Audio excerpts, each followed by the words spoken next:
The country's only elephant, Mali, died due to congestive heart failure. According to Manila's zoo chief veterinarian Dr. Chip Domingo, more tumors were cited in some of Mali's organs.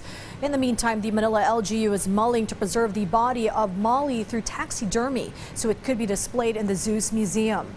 The Manila LGU is also coordinating with the Sri Lankan government for a new elephant.